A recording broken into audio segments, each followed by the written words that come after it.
On the news tonight, President Bola Tinubu joins other Nigerians at a special Jumat prayer to commemorate Nigeria's 64th independence anniversary. Experts charge the new Chief Judge of Nigeria to grant financial independence to federal states judiciary. House of Representatives considers independent candidacy in elections. Good evening and welcome to NTA Ijebu, the news at 7. My name is Anthony Gandonu. Now the news in details. President Bola Tinubu was today among the congregation at the National Mosque, Abuja, for a special Juma prayer to commemorate Nigeria's 64th independence anniversary. State House correspondent Musbag Dan Wahab has details. It was another solemn moment for the Muslim faithful as the Abuja National Mosque hosted the special Jumat prayer for Nigeria's 64th independence anniversary.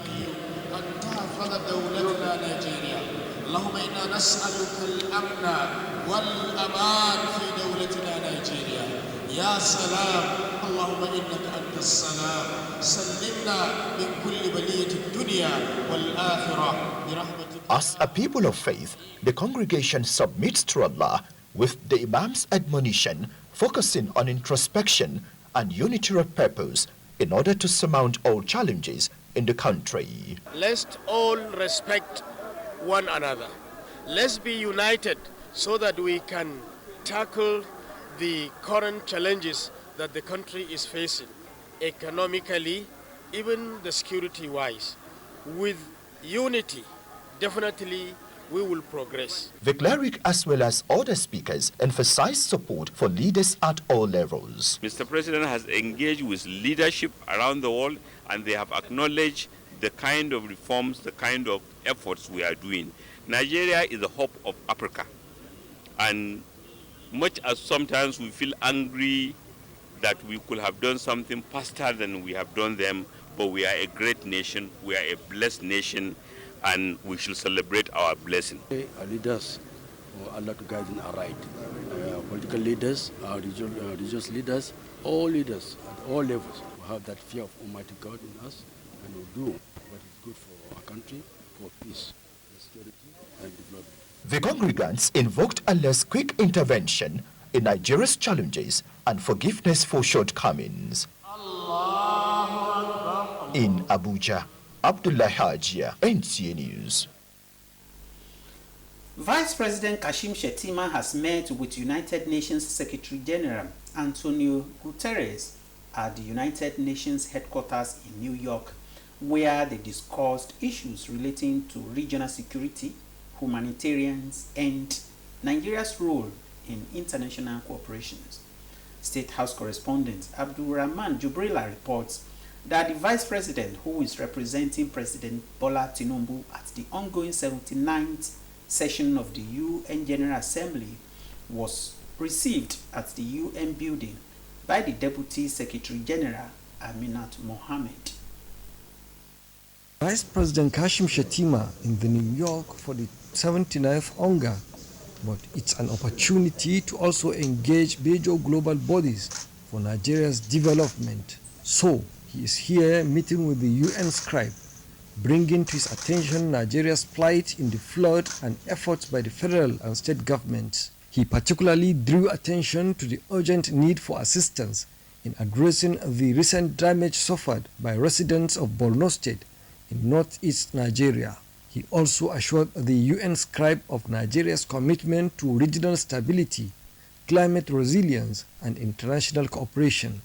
UN Secretary General Antonio Guterres empathized with Nigeria over the flood, pledging more support from the global body. In the meantime, Vice President Kashim Shettima engaged with the Commonwealth Secretary General Patricia Scotland, describing Commonwealth as a family that must be guarded jealously. Shettima assured Commonwealth of Nigeria's continued support. He confirmed Nigeria's attendance at the 2024 Commonwealth Heads of Government meeting in Samoa. Patricia Scotland expressed gratitude for Nigeria's support, which she credited for facilitating her success at the Commonwealth. In New York, Abraham Jibrila, NTA News. Guests on Good Morning Nigeria are urging the Chief Justice of Nigeria, Justice Kudirat Kekere-Ekun, to ensure financial independence both at the federal and state level of the judiciary. The guests believe with her antecedents she is not just equal to the task but will continually uphold ethics, instill discipline and transparency in the administration of justice. Lydia Sampson has details. Women, though the judiciary needs overhaul through fundamental reforms, the Chief Justice of Nigeria is well equipped to tackle challenges head-on. Her meticulous attention to ensuring justice, they acknowledge, provides a solid foundation for her to thrive. These reforms should come in handy. I am sure that she's up to the task. Bear in mind that she stated clearly they should not tolerate indiscipline, should not tolerate corruption. And if you look at the myriad of problems, well, especially if you look at by way of general analysis, you'll agree with me, the presenter, that this woman needs to come forcefully, diplomatically, judicially, and whatever to ensure that the Nigerian judicial system has been overhauled. There is a need for her as an agenda to make sure that where there are pitfalls, she will be able to block them. There is a need for his lordship. She is already the head of the National Judicial Institute, recognized by the NJI Act for training of judges, but more needs to be done. That institute needs to be equipped financially. If that institute is equipped financially, they will conduct continuous training, ensure that the Honorable Judge's training accord with international and national development. The girls say Nigeria for now has the most overburdened apex court in the world. Therefore, the need for constitutional amendment to increase the number of judges. They urge the Chief Justice to take seriously cases of misconduct to help change the misconception about the judiciary in the public. The guest also suggested deployment of technology in operations of the judiciary across the country. In Abuja, Lydia Sampson, NTA News. As part of the Constitution's review process, a bill seeking provision for independent candidacy in elections has passed first reading at the Federal House of Representatives. National Assembly correspondent has the details.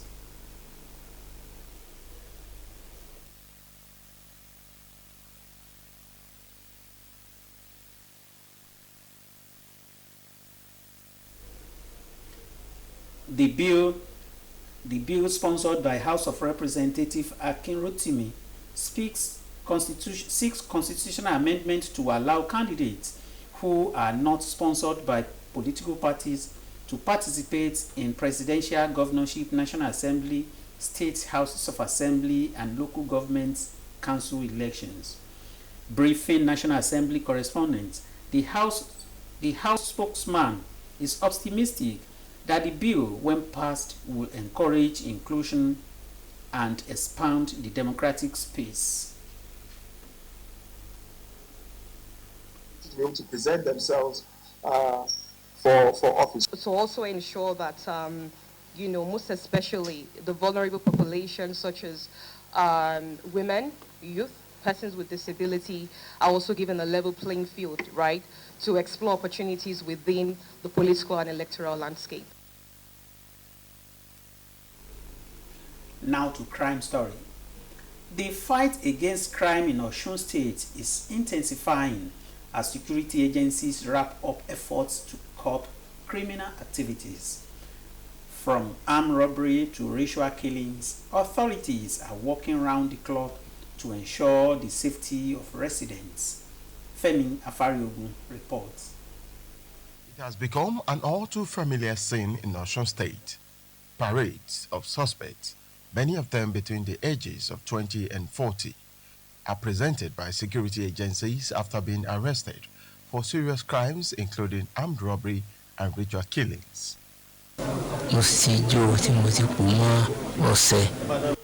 He mentioned that he has killed more than 15 motorcyclists, and he also comes with some herbalists who also buy some human parts from him.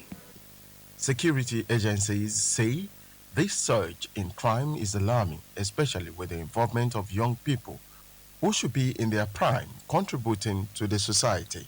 The Osun State Police Command and other security outfits are not backing down as they continue to make arrests. It comes with the consideration of Ember Month, because we are in Ember Month now, with a lot of security challenges, which has added up in a pleasing mass tragedy of traditional standard of patrolling within this town. But they cannot fight this battle alone. It is because of information that we are able to achieve all this. Because we are not spirit, we cannot be everywhere at all times. It is you that will give us information. Whenever you see any strange movement around you, or you see something that is not normal, please tell us on time. As security outfit in Osun State continues its fight against crime, the hope of stakeholders is that more young people will choose a path of productivity rather than the one of crime. In Osogbo, Femi Afariogun, NTA News. You are still watching NTA Jabode News at 7. The news will continue after this break. Please stay tuned. You want to know the coolest place in town? It's right here on your phone. Welcome to the Glow Cafe. Come on in. It's buzzing in the Zanga. In here, anything is possible. Check out the menu, and here are some of the hot items. Over here, you can buy credit, buy data, share data, borrow voice and data, give data. Give it to him now, be kind. Then there is Glow Music Cafe. More than 2 million Nigerian and Africa Lampa. Glow has teamed up with the world's largest gaming catalog to bring you the Glow Game Cafe. And that's just a start. Check out the Glow Video Cafe. Countless clips, comedy and sports, direct to your device. And when you thought things couldn't get easier, there's personal account management and Glow customer care right at your fingertips. You can get everything at Glow. Simply text BUZZ to 105 to download the Glow Cafe app or go to your app store and search for Glow Cafe, the largest data network. Glow, grandmasters of data. You are welcome back. The news continues. As Nigeria continues to grapple with various forms of disaster, what are measures in place for emergency responders to assess prompt and effective response to emergencies across Lagos metropolis? Musa Toliat tells us this report. Lagos State, like every other state, is not immune to various forms of disasters such as building collapse, flooding, road crashes, and fire incidents. Majority of these incidents are man-made, therefore preventable. Erecting 5 or more story building on a waterlogged land, building with substandard materials, building on waterways, blocking of drainages, excessive speed, overloading, and driving with worn-out tires are human factors that lead to disasters. However, in the event of catastrophe, residents are encouraged to call emergency toll-free lines 767 and 112. When there was a fire incident on the road here, I was one of those people that called and they responded. When we have issues on the road, they are always there quickly to ensure that things are back to normality. Do you have an emergency, please? This is where they actually receive your emergency calls. That's talking about 767 and 112. And so when they receive the calls here, they escalate it to the control room where emergency responders will be activated. We run a 247 project, but we run shift. It's a 3-shift pattern, morning, afternoon, and night. To mitigate the impact of disasters across the metropolis, the Lagos State Emergency Management Agency, LASEMA, activates effective coordination among stakeholders, which include the Lagos State Fire and Safety Rescue, Federal Road Safety Corps, Lagos State Ambulance Service, the Police Command, and State Environmental Health Monitoring Unit.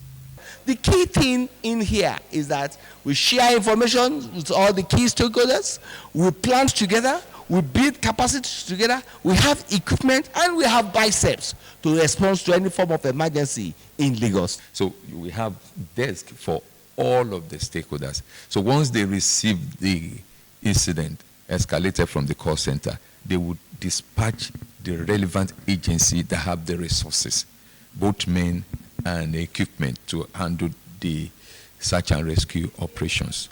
Apart from providing heavy-duty equipment for emergency response, Governor Babajide Sanwo-Olu often give moral support during search and rescue operations. Let's continue to encourage ourselves. Let's continue to believe that if you are life there, do everything to bring out the life there. Rehabilitation of victims is part of emergency management and mitigation policy in the state. We are able to build relief center in all the 3 Central districts. We have one at Igondo that when we can have about close to 5,000 IDPs. We have one at Agbowa, and the one at Agbowa can take close to 3,000 IDPs. Now, the state now donated another relief center at Agbowa, which we call it Agbowa Phase 2. And that one can accommodate close to 10,000 IDPs.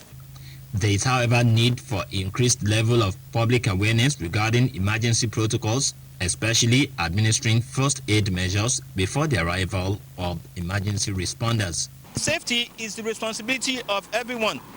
But with the level of emergency response mechanism put in place by the state government, residents will need to put their emotions in check and allow professionals carry out emergency response operations and give right of way when necessary. For Deadline 360, I am Musa Toliat.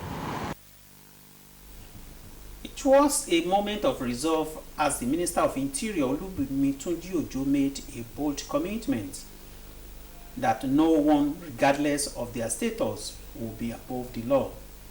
The minister assured that investigation into the alleged preferential treatment given to Idris Okuneye at the Kirikiri Custodian Center will be thorough and favoritism. Tunji-Ojo made this pledge during a media briefing marking his 1 year in office. Victor Azu has more. The Minister of Interior arrives to a room full of eager reporters and editors. In his calm yet confident tone, he recounts the highlights of his people-centric reform across all agencies of the ministry. We met most of our officers in the paramilitary. We saw a lot of them and they stagnated for 6 years, 8 years, some even 10 years. In the last 9 months, we've had 53,000 promotions in our agencies. At the Nigeria Immigration Service, Tunji-Ojo says Nigerians at home and abroad may now choose to get their passports by courier instead of traveling long distances. In addition to upgrade of correctional facilities in parts of the country, the minister recalls the release of more than 4,000 inmates with minor offenses. We were able to raise 585 million through the private sector, and we were able to pay off the fines, and that led us to the release of over 4,000 inmates, decongesting our prisons, our correctional centers by 5%, and saving government of over 1 billion naira annually in terms of feeding. Asked about investigations into preferential treatment accorded Idris Okuneye, widely known as Bobrisky, during his incarceration in Lagos, the minister has this to say. Be sure of this, we will not shield anybody, no matter who the person is. In just 1 year, the minister's vision for a more efficient and responsive Ministry of Interior is coming to life. Each achievement is a step towards a safer and more just Nigeria. In Abuja, Victor Azu, NTA News. That ends the news at 7. Join us tomorrow for another interesting package. From me, good night.